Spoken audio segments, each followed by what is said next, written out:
This horse had a little trouble bridling him yesterday, so hopefully he'll give us some troubles in the bridling, and I'll show you what I would do for that. Just position that up. I want to scoop up his nose like that. Put my other hand here. Slide down. Okay, if he puts his nose up in the air and challenges me like that, then I'll just take the bridle down. Push him around in a circle. And this would be the discipline I would do for any undesirable behavior.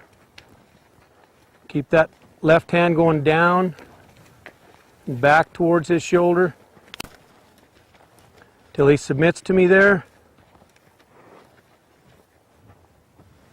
And try it again. Scoop him up so I got that under his chin. Put my hand between his ears. Reach down. As soon as he challenges me, start clucking and push him around again. Now, I'd done this to him yesterday, but it helped a lot. He was way more aggressive about fighting that bridle yesterday. So it probably won't take very many times, but you'll get the idea of what to do. I don't want to follow him around and just keep lifting that bridle up and following him backwards with my hand clear in the air. I want him to accept that bridle with his head down low. There we go, big sigh. Try it again.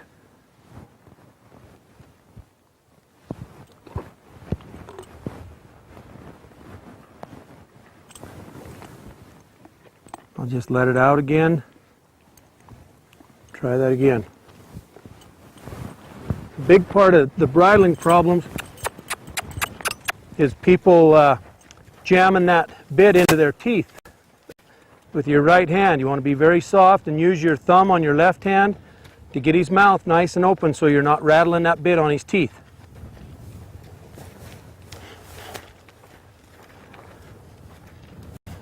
Now he's had lots of the halter work and stuff, so he knows what this is all about.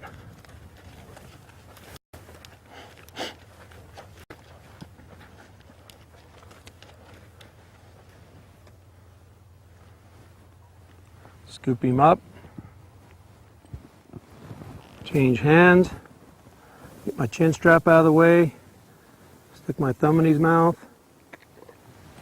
Oh, that was my fault. I caught his tongue on the tooth. Okay, he was a little more aggressive to fight that, so I'm going to be a little more aggressive in my push. Push him just a little bit faster here and a little bit longer. I'm not one to use gimmicks and all kinds of different things to try to deal with a problem. I treat every problem exactly the same. I just want him to have motivation to accept what I'm asking him to do. When he willingly accepts that bridle, I don't have to keep dealing with the problem on an ongoing basis. I do have to be consistent, but I don't have to deal with it over and over and over again. The key is that he makes up his mind to accept that bridle.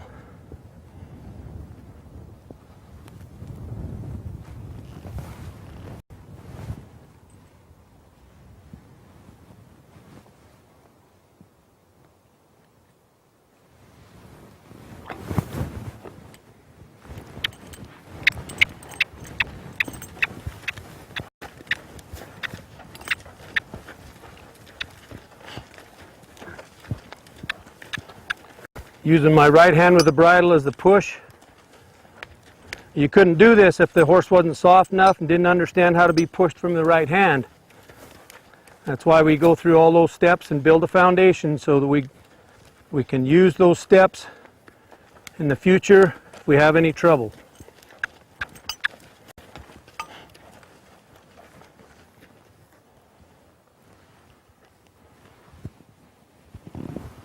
It appears to me that it's a worming problem, because when I go to stick my thumb in his mouth, that's when he really challenges me.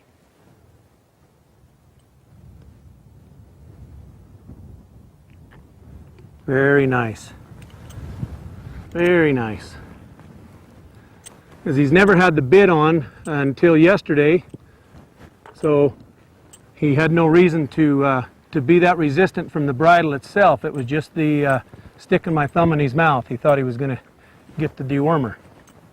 And I would do the exact same thing if he was giving me grief and deworming.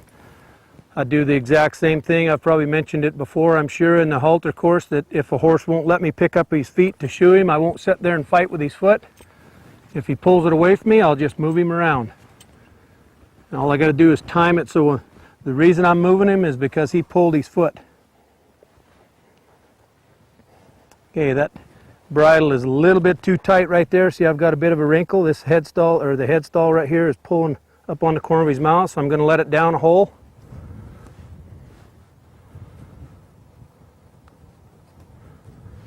There we go. See how that ring's hanging down there? The distance between here and here is not half. If it was there, it would be halfway. So I want to let it down enough that I've got that much slack. So he's carrying that bit by himself.